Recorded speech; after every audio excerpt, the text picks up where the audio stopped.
Hello. Tuesdays with मौरिका ये दूसरा part है। जैसा कि मैंने बताया, ये कहानी है एक प्रोफेसर और उनके स्टूडेंट के बीच के कन्वर्सेशन की। कुछ बातें लाइफ के बारे में या कुछ बातें डेथ के बारे में। इसे आगे बढ़ाते हैं। मौरी जो कि एक बीमारी का शिकार हैं और अपने जीवन के अंतिम क्षणों में हैं, और उनके स्टूडेंट मिश उनसे हर ट्यूसडे को मिलने आते हैं। तो आज है फर्स्ट ट्यूसडे और आज मौरी मिश को अपने एक्सपीरियंस के बारे में बताते हैं, इस दुनिया के बारे में बताते हैं।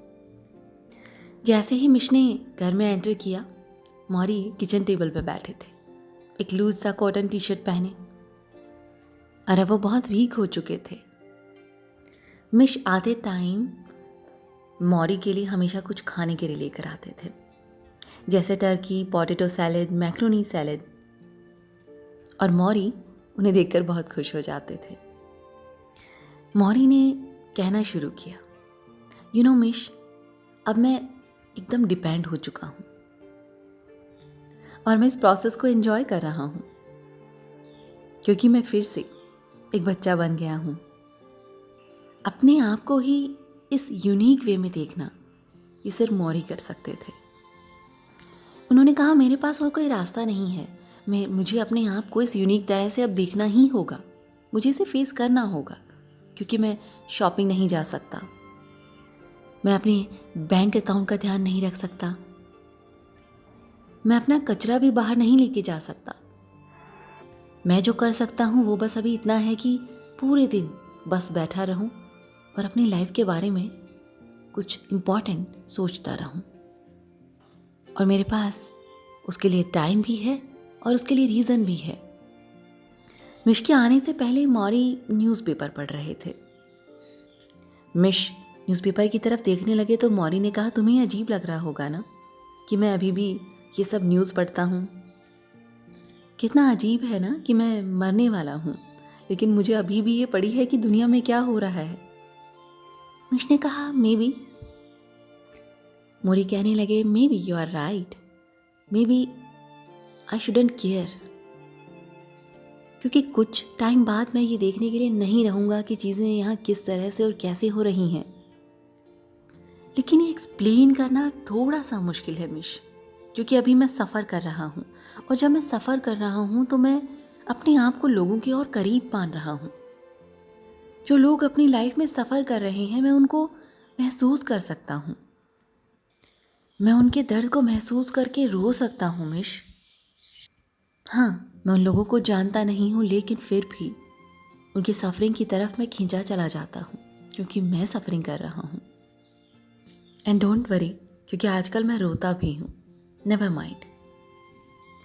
मिश सोचने लगे कि कितना अजीब है, मैं न्यूज़ बिजनेस में काम करता हूँ, मैं इतनी सारी स्टोरीज़ कवर करता हूँ, लोगों को मरते हुए देखता हूँ, उनकी स्टोरीज़ कवर करता हूँ, जो फैमिली पीछे रह जाती हैं, जो अपने जाने वाले इंसान के लिए रोती रहती है, मैं उनके इंटरव्यू लेता हूँ, मैं फ्यूनरल्स में जाता हूँ, लेकिन कभी भी मैं रोया नहीं।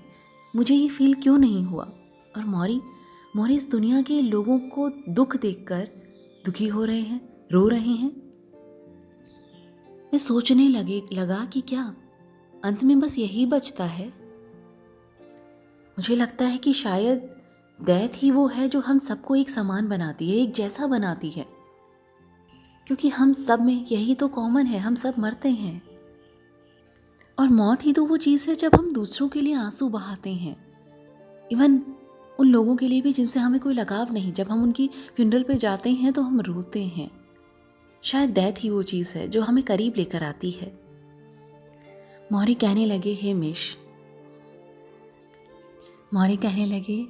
मिश, इट्स ओके टू क्राई, रोना अच्छा है। मिश, क्या तुम जानना चाहते हो कि जिन लोगों को मैं जानता भी नहीं, उनकी मैं केयर कैसे कर सकता हूँ? इस डिजीज़ ने मुझे एक बहुत बड़ा लेसन दिया है। जानते हो क्या? लाइफ का सबसे इम्पॉर्टेंट लेसन जो आपको सीखना है ना, वो है कि प्यार कैसे बांटना है, how to give out love and to let it come in, और कैसे लेना है, अपने आप को उसके लिए ओपन कैसे करना है। उसे आने दो। अगर प्यार आता है तो उसे आने दो, केयर आती है तो उसे आने दो। प्रॉब्लम ये है कि मैक्सिमम लोग अपने आप को उस प्यार के लिए डिजर्विंग नहीं समझते और वो ब्लॉक कर देते हैं, अपनी लाइफ को ब्लॉक कर देते हैं। सबकॉन्शियसली हमें लगता है कि वी डोंट डिजर्व लव। हमें लगता है कि अगर हमें आने देंगे तो हम बहुत ज़्यादा सॉफ्ट हो जाएंगे, वल्नरेबल हो जाएंगे। जब हम अपने आप को ब्लॉक करते हैं तो ज़िंदगी में वो प्यार आना बंद हो जाता है और फिर हम सोचते हैं कि कोई हमें प्यार क्यों नहीं करता, कोई हमारी केयर क्यों नहीं करता। बट रियलिटी ये है कि उसके लिए हमने खुद अपने आप को ब्लॉक किया है। शायद हमारे डर की वजह से, शायद कुछ और रीजंस की वजह से, लेकिन वो हम ही हैं जो ये रोकते हैं। तो biggest lesson of life is that how to give out love and to let it come in. अब आता है सेकंड ट्यूसडे, और सेकंड ट्यूसडे को टॉपिक है फीलिंग सॉरी फॉर योरसेल्फ।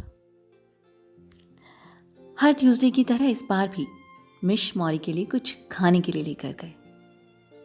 और हाँ, ऐसा नहीं है कि मिश मौरी के ही सिटी में रहते थे। वो हर ट्यूसडे को लगभग 700 माइल्स दूर से फ्लाई करके आते थे, एक मरते हुए इंसान के साथ कुछ समय बिताने के लिए।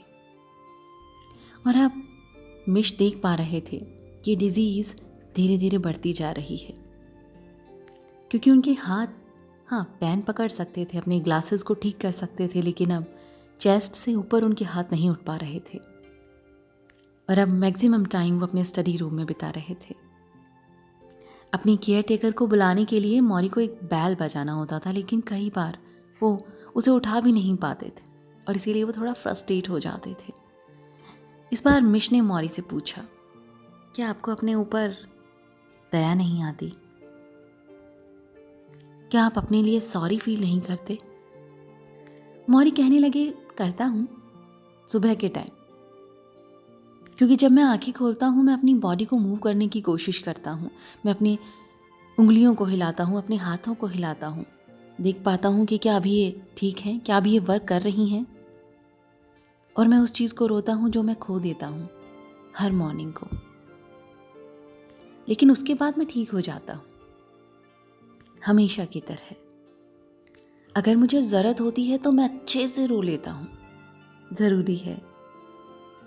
और उसके बाद मैं अपने दिन की शुरुआत करता हूँ अपनी लाइफ की हर अच्छी अच्छी चीज़ों पर ध्यान देने की, कंसंट्रेट करने की, उन लोगों पर जो मुझसे मिलने के लिए आते हैं।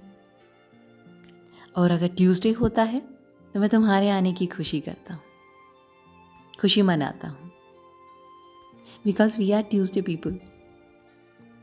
मैं अपने आप पे ज़्यादा दया नहीं दिखाता, बस हर रोज़ थोड़ा सा रो लेता हूँ, मन हल्का हो जाता है। That's okay, that's all. मैंने लाइफ में बहुत सारे ऐसे लोग देखे हैं जो अपनी ज़िंदगी का मैक्सिमम टाइम अपने आप पर सॉरी फील करने में ही निकाल देते हैं। ये कितना ज़रूरी है मिश, कि अपने पूरे दिन का मैक्सिमम टाइम अपने ऊपर दया करने में ही निकाल देना। इससे बेटर है कुछ मिनट के लिए रो लो, जैसे कि मौरी कर रहा है, इस हॉरिबल डिजीज में भी, इस कंडीशन में भी। मौरी कहने लगे कि ये हॉरिबल तभी है जब आप उसे देखते हैं उस तरह से। सब आपका नज़रिया है। एक तरह से अगर मैं देखूं तो अपने शरीर को रोज़, हर रोज़ इस तरह मरते हुए देखना बहुत अजीब है। और अगर दूसरी तरह से देखूं तो हर रोज़ इस डिज़ीज़ की वजह से मुझे लोगों को गुड बाय कहने का मौका मिल रहा है, वरना कुछ लोग बिना गुड बाय कहे चले जाते हैं। वो मुस्कुराने लगे। Not everyone is so lucky. Mitch सोचने लगे, लकी? क्या सच में वो अपने आप को लकी महसूस कर रहे हैं? और अब आता है थर्ड ट्यूसडे, और आज हमने बात की रिग्रेट्स के बारे में। और हमेशा की तरह इस बार भी मिश कुछ खाने का सामान लेकर आए थे, जैसे पास्ता, पोटैटो सैलेड। मौरी से मिश ने कहा, हिमिश, हे मौरी, मुझे आपकी आवाज़ रिकॉर्ड करनी है ताकि मैं उसे बाद में सुन सकूं। मौरी कहने लगे, बाद में जब मैं मर चुका हूँगा? मिश कहने लगे, डोंट से दैट, ऐसा मत कहो। मौरी हंसे और कहने लगे, हे मिश, मैं मरने वाला हूँ और अभी या बाद में मैं मर ही जाऊंगा। और इस बार मिश अपने साथ एक रिकॉर्डर लेकर आए थे, टेप रिकॉर्डर लेकर आए थे, ताकि वो मौरी की बातें रिकॉर्ड कर सकें और उन्हें फिर सुन सकें। मौरी ने इसके लिए परमिशन दिया। मौरी कहने लगे कि मिश, मैं आज तुम्हें अपनी लाइफ के बारे में बताना चाहता हूँ, जो मैंने कभी किसी से नहीं कहा। मरते सभी हैं, लेकिन जिस तरह मौरी अपनी डेथ को देख रहे थे वो इंटरेस्टिंग था। उन्होंने अपनी ही डेथ में कुछ इतने इंटरेस्टिंग और पॉजिटिव फैक्ट्स देख लिए जो नॉर्मल इंसान नहीं कर पाता। इसीलिए मिश उनकी बातों को रिकॉर्ड करना चाहते थे, क्योंकि वो पॉजिटिविटी से भरी थी, क्योंकि वो पॉजिटिव एनर्जी से भरी थी। मिश कहने लगे कि हे मौरी, जब मैं आपको देखता हूँ तो मैं सोचता हूँ कि अगर मैं आपकी जगह होता तो मैं क्या करता। शायद मैं नेगेटिव थॉट्स में बस खो जाता और अपना टाइम उसी पे निकाल देता। मौरी कहने लगे, हर कोई यही करता है, हर कोई यही सोचता है कि क्या हो अगर इस दुनिया में मेरा आज लास्ट दिन हो। मिश, हमारा कल्चर ऐसा है कि कुछ चीज़ों के बारे में वो हमें तब तक सोचने नहीं देते जब तक हम मरने वाले नहीं हैं। हम बस जिंदगी भर सोचते रहते हैं करियर, फैमिली, पैसा, इन सब चीज़ों के बारे में कि कब एक नया घर लेना है, कब नई गाड़ी लेनी है, कब अपने इलेक्ट्रिकल इंस्ट्रूमेंट को ठीक करवाना है।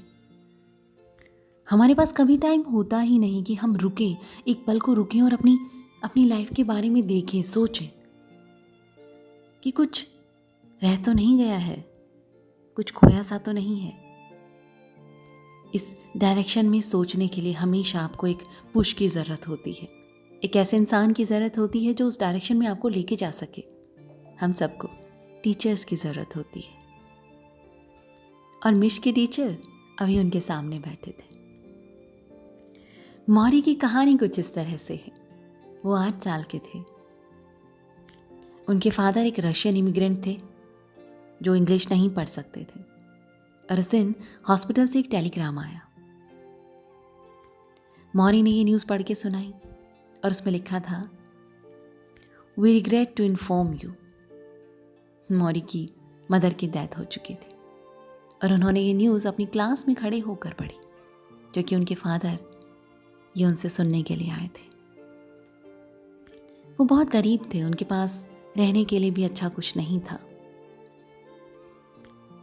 मौरी की मदर की फ्यूनरल थी और सभी रिलेटिव्स वहाँ आए थे, डार्क सूट पहन के। मौरी के स्टूडेंट्स, जो मौरी के क्लासमेट्स, उस टाइम स्कूल जा रहे थे और मौरी उन्हें देख रहे थे कि ये मुझे ना देख लें इस तरह से। मौरी की एक आंटी उनके पास आई और कहने लगी, तुम अब क्या करोगे, अब तुम्हारी माँ नहीं रही। और ये सुनकर मौरी रोने लगे और अपनी माँ की ग्रेवयार्ड को देखकर रोने लगे और याद करने लगे जब वो जिंदा थी। बीमार होने से पहले वो एक कैंडी स्टोर में काम करती थी, और जब बीमार हुई उसके बाद तो वो लगभग सोई रहती थी या बैठी रहती थी खिड़की के किनारे, वीक। और कई बार वो मौरी पे चिल्ला देती थी कि जाओ बाजार से दवाइयाँ लेकर आओ, लेकिन मौरी छोटे थे और वो बाहर खेलते रहते थे स्ट्रीट में, और वो ऐसे दिखाते थे कि उन्हें कुछ सुनाई नहीं दिया, उन्हें अपनी मम्मी की बात नहीं सुनाई दी। क्यों? क्योंकि उस छोटे से मन में एक विश्वास था, एक भरोसा था कि अगर मैं इन बातों को इग्नोर कर देता हूँ, अगर मैं उनकी आवाज़ को इग्नोर कर देता हूँ, तो शायद ये बीमारी चली जाएगी। एक बच्चा डेथ के लिए और क्या सोच सकता है, कैसे इग्नोर कर सकता है। मौरी के फादर, उनका नाम था चार्ली, और वो रशियन आर्मी से बचते हुए अमेरिका आए थे। अनएजुकेटेड थे क्योंकि उन्हें इंग्लिश नहीं आती थी, बहुत गरीब। और जहाँ वो रहते थे ये अपार्टमेंट बहुत डार्क था। उनके पास कोई लग्जरी नहीं थी, ना कोई गाड़ी थी। कई बार पैसे कमाने के लिए मौरी और उनका छोटा भाई लोगों की कार साफ किया करते थे। एक बार दोनों बारिश में खेल रहे थे और उसके बाद वो घर आकर सो गए। और जब सुबह उठे तो मौरी ने देखा कि उनका छोटा भाई उठ नहीं पा रहा है, उसे पोलियो हो गया था। मौरी का छोटा सा मन बस यही समझ सकता था कि शायद बारिश में भीगने की वजह से उसके साथ ऐसा हुआ। और जब भाई के साथ ऐसा हुआ तो मौरी उस एज में ही रिस्पॉन्सिबल महसूस करने लग गए थे। वो बड़ा अपने आप को फील करने लग गए थे क्योंकि वो उसका ध्यान रखते थे। उनके फादर रिलीजियस नहीं थे, लेकिन मौरी चर्च जाया करते थे और प्रेयर करते थे कि भगवान उनकी मम्मी का ध्यान रखें जो अब इस दुनिया में नहीं है, और उनके भाई को संभालें जो बीमार है। और दोपहर में न्यूज़पेपर बेचकर पैसे कमाते थे और शाम को उसका खाना अपने घर लेकर जाते थे। और हमेशा शाम को देखते थे कि उनके फादर अकेले बैठे खाना खा रहे हैं। वो हमेशा चाहते थे कि उनकी तरफ से उसे प्यार मिले, अफेक्शन मिले, वो बात करें, लेकिन ऐसा कभी नहीं हुआ। और अभी तो मौरी बस 9 साल के थे और उन्हें लग रहा था कि उनके कंधों पर बस पहाड़ जैसा बोझ है। एक चेंज मौरी की लाइफ में आया जब उनकी दूसरी माँ उनकी ज़िंदगी में आई। उनका नाम था ईवा और वो अमेजिंग थी। वो बच्चों के लिए गाने गाया करती थी, वो बातें करती थी जब उनके हस्बैंड साइलेंट होते थे। मौरी को उनकी आवाज़ में सुकून मिलता था। मौरी और उनका भाई किचन में सोया करते थे क्योंकि उनके पास एक ही रूम और एक किचन था। ईवा उन्हें गुड नाइट किस देने के लिए आती थी और मौरी उसका वेट किया करता था, जैसे एक पपी दूध के लिए अपनी माँ का वेट करता है। और उसने धीरे धीरे अंदर ही अंदर एक माँ को फिर से महसूस करना शुरू कर दिया क्योंकि उसे एक माँ मिल गई थी। गरीबी से बचने का कोई रास्ता नहीं था। कई बार डिनर में सिर्फ ब्रेड होता था, बाकी कुछ नहीं। इन सब परिस्थितियों के बावजूद भी मौरी को सिखाया गया कि प्यार कैसे करना है, केयर कैसे करनी है। ईवा हमेशा चाहती थी कि मौरी स्कूल में बेस्ट करे क्योंकि उसे लगता था कि एक एजुकेशन ही ऐसी चीज़ है जो गरीबी को दूर कर सकती है। वो खुद स्कूल जाती थी अपनी इंग्लिश को इम्प्रूव करने के लिए और उन्हीं की वजह से स्टडी को लेकर मौरी का प्यार दिन ब दिन बढ़ता चला गया। वो पढ़ाई करता था, रात को पढ़ता था किचन लैम्प में, और सुबह को वो चर्च जाता था डेड पीपल के लिए प्रेयर करने के लिए, अपनी मदर के लिए प्रेयर करने के लिए। वो हमेशा इसलिए करता था ताकि वो उन्हें अपनी यादों में जिंदा रख सके, जबकि मौरी के फादर ने उन्हें हमेशा सिखाया कि उनके बारे में बात मत करो, वो जा चुकी हैं। क्योंकि चार्ली चाहते थे कि डेविड और मौरी ईवा को ही अपनी माँ समझें, लेकिन ये मौरी के लिए एक बर्डन था इस तरह से सोचना, क्योंकि वो अपनी माँ को हमेशा जिंदा रखना चाहते थे अपनी यादों में। और मौरी के पास अपनी माँ की सिर्फ एक याद थी, वो भी उनकी डेथ का टेलीग्राम, और उसने ये लाइफ टाइम अपने पास रखा। जब मौरी थोड़े यंग हुए तो उनके फादर उन्हें अपने साथ फैक्ट्री में लेकर गए ताकि मौरी को एक जॉब मिल जाए। वो फैक्ट्री में गए और उन्हें महसूस होने लगा जैसे उन्हें चार दीवारी में कैद कर दिया गया हो। वो रूम बिल्कुल काला था, खिड़कियां नहीं थी, गंदी थी। मौरी वहां सांस भी नहीं ले पा रहे थे। अपने फादर के पास खड़े थे इस डर में कि कहीं बॉस उन पे चिल्ला ना दे। बॉस ने मौरी को काम पर रखने के लिए मना कर दिया, और यकीन मानिए मौरी के लिए एक ब्लेसिंग थी क्योंकि उस जगह से उसे नफरत थी। और उस दिन उन्होंने एक कसम खाई और उन्होंने ये कसम अपनी पूरी ज़िंदगी निभाई, और वो ये थी कि वो कभी भी ऐसा काम नहीं करेंगे जिसमें दूसरे लोगों का शोषण हो। वो कभी भी दूसरों के पसीने से पैसा नहीं बनाएंगे। तो ईवा ने उनसे पूछा, तो आप क्या करेंगे मौरी? वो कहने लगे, आई डोंट नो, मुझे नहीं पता। उन्हें लॉ में नहीं जाना था क्योंकि उन्हें लॉयर पसंद नहीं थे। उन्हें मेडिसिन में नहीं जाना था क्योंकि वो ब्लड नहीं देख सकते थे। तो अब मौरी करेंगे क्या? और बाय डिफ़ॉल्ट एक ही रास्ता था, और इस तरह से हमें मिले द बेस्ट प्रोफेसर मौरी। आज के लिए बस इतना ही। आगे की कहानी अगले वीडियो में। Thank you.